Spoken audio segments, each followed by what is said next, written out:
สวัสดีลูกค้าเมื่อนี้แม่ค้าจะมาปล่อยเสื้อแวดงามๆเนาะราคาพิเศษลูกค้าเสื้อแวดงามๆราคาพิเศษตัวนี้จะเป็นไม้มอนเด้อแม่ค้าใส่ตัวนี้เนาะแม่ค้าใส่เห็นบอลูกค้าจะเป็นไม้มอนบานเห่าเนาะตัวนี้เนาะตัวนี้จะประมาณเบอร์36เด้อลูกค้า36 5 38เนาะแม่ค้าบอได้แทกเนาะตัวนี้จะแบบว่านะคะจะมาปล่อยราคาพิเศษเนาะเสื้อแวดทุกพื้นราคา$30เด้อลูกค้าพิเศษให้แก่ลูกค้าที่ว่าติดตามเพจของแม่ค้าเนาะแล้วก็ติดตาม YouTube Channel เนาะวันนี้บ่มีไล่เนาะแม่ค้าจะมาปล่อยแบบว่าบ่มีไล่เนาะมีประมาณ20กว่าพื้นถ้าว่าลูกค้ามักแมนแคปโฮมแล้วก็อินบ็อกซ์5แม่ค้า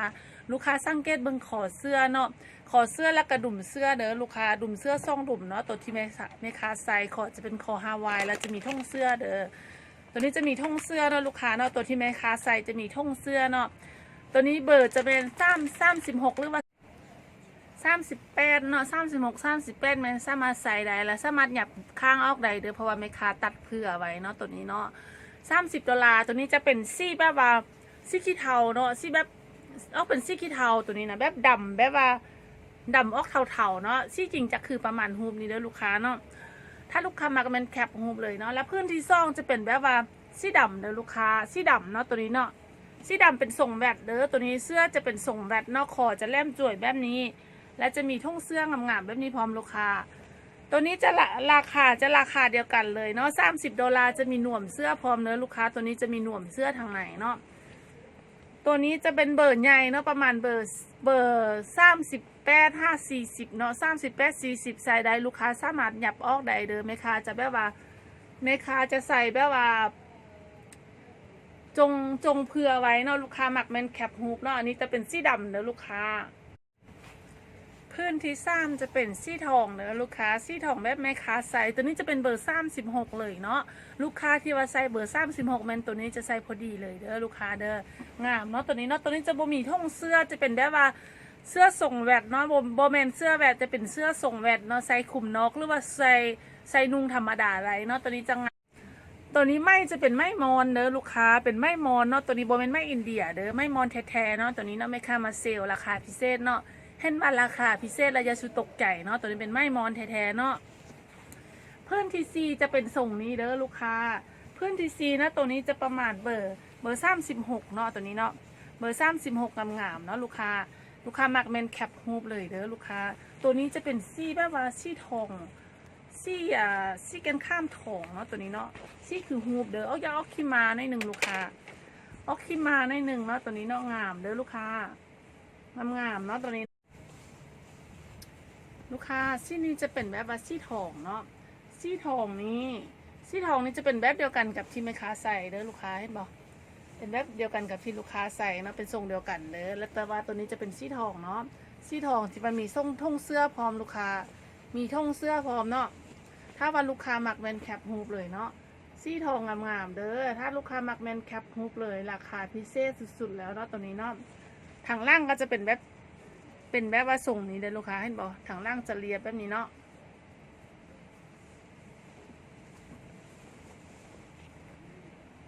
ตัวนี้จะเป็นแบบซี่ขี้ดินเนาะตัวนี้เนาะซี่ขี้ดินซี่คือฮูปลูกค้ามักแมนแคปเด้อตัวนี้เนาะเบอร์38นะตัวนี้เนาะเบอร์38ลูกค้ามักแมนแคปฮูปเลยเนาะ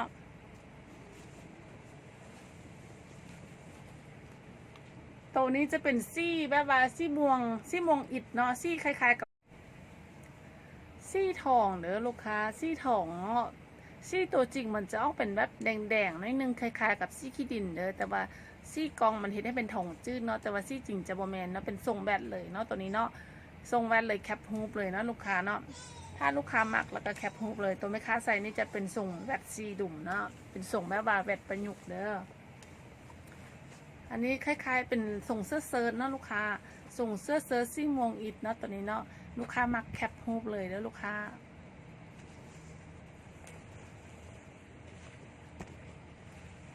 ตัวนี้จะเป็นซี่วายแดงเนาะลูกค้าเนาะซี่วายแดงเด้อเบอร์36ลูกค้ามักแมนแคปฮูปเนาะสามารถยับข้างออกได้เนาะถ้าว่าลูกค้าซื้อไปนุ่งระยะขับหรือว่าล่มมันยับข้างออกเข้าได้เนาะตัวนี้เนาะโดยหลักๆแล้วมันขนาด36มันสามารถใส่ได้ลูกค้า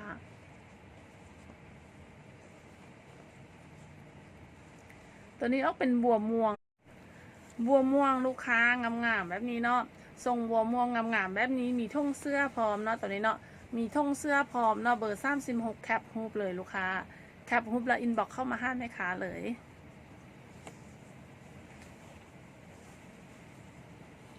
ตัวนี้จะเป็นสีดำเด้อลูกค้าสีดำเนาะเบอร์36ลูกค้าสีดำเบอร์36มีท่งเสื้อพร้อมเนาะลูกค้ามักแคปฮูปแล้วอินบ็อกห้าแม่ค้าเลยเนาะสำหรับตัวเสื้อแวดที่ว่าเป็นไหมมันเบิดแล้วเด้อลูกค้ามีแต่สำนีแล้วเนาะต่อไปแม่ค้าจะมาเสื้อแวดที่ว่าเป็นลูกไม้เนาะ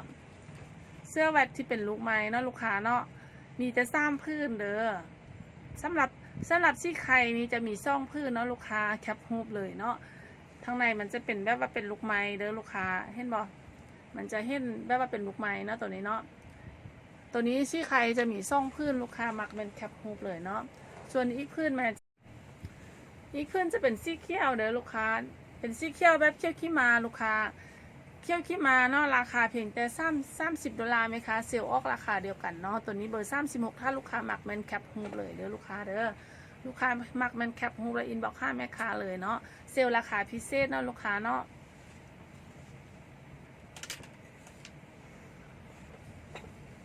ต่อมาจะเป็นฝ้ายเด้อลูกค้า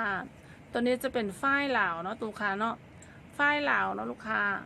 ฝ้ายเหลาฝ้ายเข้นมืองามๆแบบนี้เนาะเบอร์36ลูกค้ามักแคปเลยตัวนี้จะเป็นสีบัวม่วงเนาะสีม่วงออกแดงๆเด้อลูกค้าเด้อมีท่งเนาะแล้วก็มีซับในทุกอย่างงามเนาะซับในทุกอย่างงามตัวนี้จะเป็นสีแดงซ้ำลูกค้าสีแดงซ้ำฝ้ายเหลาเด้อลูกค้าเด้อตัวนี้จะเป็นแบบฝ้ายเหลาเนาะลูกค้ามักมันแคปฮูปเลยเนาะราคานี้คาตัดกับบ่ได้เนาะราคานี้เนาะสีแดงสดเนาะตัวนี้เนาะตัวนี้จะเป็นสีแดงสดลูกค้าแบบนี้จะเป็นสีแดงสดเป็นฝ้ายเนาะตัวนี้เนาะเป็นเนื้อฝ้ายลูกค้ามักมันแคปฮูปเลยเนาะ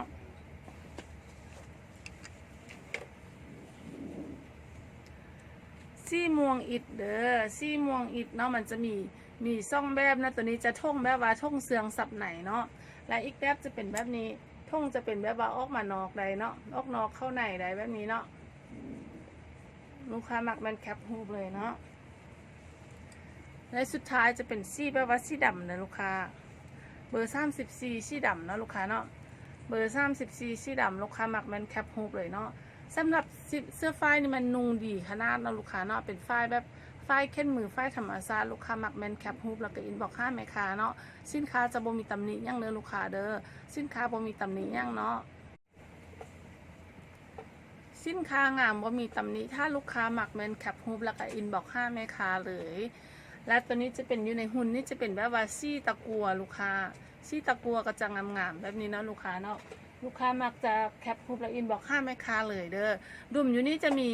มีดุมเดียวเนาะลูกค้าเนาะแต่ว่าเวลาเพิ่นหยิบกระดุมมันจะมีซ่องหูเนาะสินค้าจะแม่ค้าจะส่งให้ตามนี้เลยเนาะเพราะว่าจะเฮ็ดดุมให้ใหม่บ่ได้บ่มีผ้าแล้วเนาะค่ะถ้าว่าลูกค้ามักตัวนี้มันจะได้แบบเสื้อดุมเดียวแบบนี้เด้อลูกค้าและส่วนตัวนี้ก็จะเป็นซี่แบบซี่ทองเนาะลูกค้างามๆแบบนี้จะเป็นเสื้อที่ว่าใส่สำหรับโซเนาะมีกระดุมแต่ว่าบ่มีหูเนาะเป็นสไตล์แบบว่า